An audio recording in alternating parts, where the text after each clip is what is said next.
नमस्कार, आप सभी का बहुत बहुत स्वागत है फोर्थ पॉइंट न्यूज के इस खास बुलेटिन में। मेरा नाम है आयुषी गौड़। आइए रूबरू होते हैं आज की 10 बड़ी खबरों से।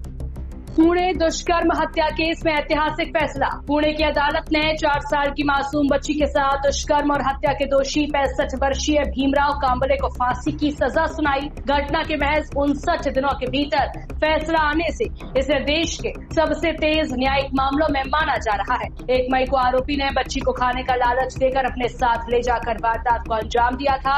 अदालत ने पॉक्सो एक्ट की 3 धाराओं के तहत मृत्यु दंड सुनाया। फैसले का सभी राजनीतिक दलों और सामाजिक संगठनों ने स्वागत किया है।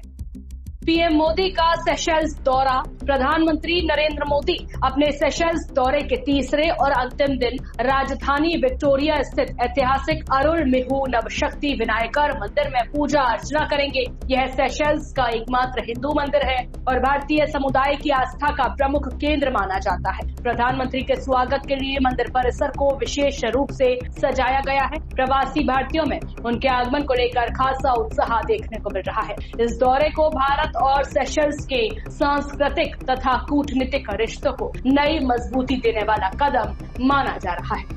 बाबर जनता पार्टी बयान पर सियासी संग्राम। शिवसेना प्रमुख उद्धव ठाकरे द्वारा बीजेपी को बाबर जनता पार्टी कहे जाने के बाद महाराष्ट्र की राजनीति गर्मा गई है। राम मंदिर चढ़ावा विवाद का हवाला देते हुए दिए गए इस बयान पर बीजेपी नेताओं ने तीखी प्रतिक्रिया दी और इसे हिंदुओं का अपमान बताया। दोनों दलों के बीच आरोप प्रत्यारोप का दौर लगातार तेज हो रहा है। राजनीतिक विश्लेषकों का मानना है कि आगामी चुनावों को देखते हुए धार्मिक और भावनात्मक मुद्दे फिर से महाराष्ट्र की राजनीति के केंद्र में आते दिखाई दे रहे हैं।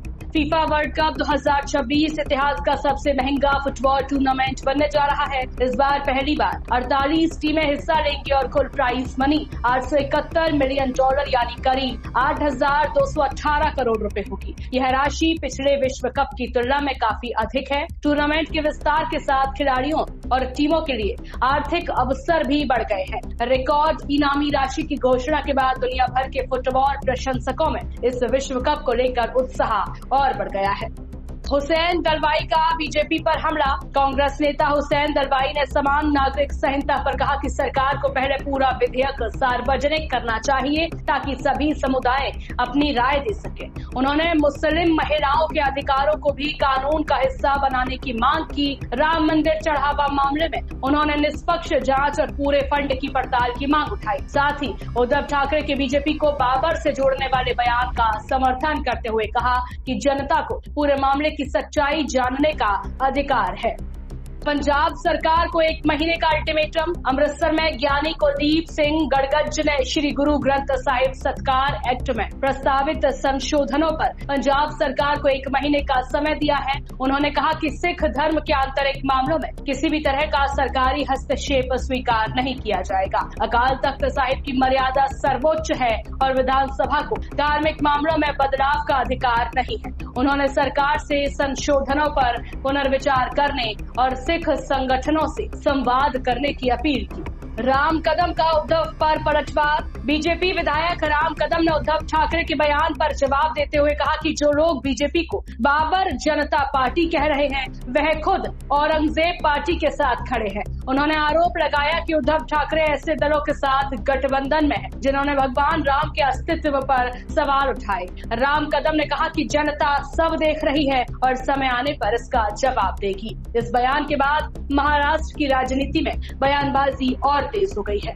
राम मंदिर चढ़ावा विवाद में बढ़ा दबाव। राम मंदिर चढ़ावा मामले में जांच लगातार आगे बढ़ रही है। फैजाबाद बार एसोसिएशन ने राम जन्मभूमि तीर्थ क्षेत्र ट्रस्ट के कुछ सदस्यों के खिलाफ एफआईआर दर्ज करने और एसआईटी की जगह सीबीआई जांच कराने की मांग की है। एसोसिएशन का कहना है कि पूरे मामले की निष्पक्ष जांच जरूरी है। पुलिस अब तक 8 आरोपियों को गिरफ्तार कर चुकी है और ट्रस्ट सदस्य चंपत राय का बयान भी दर्ज किया जा चुका है। मामले पर राजनीतिक बयानबाजी भी लगातार जारी है।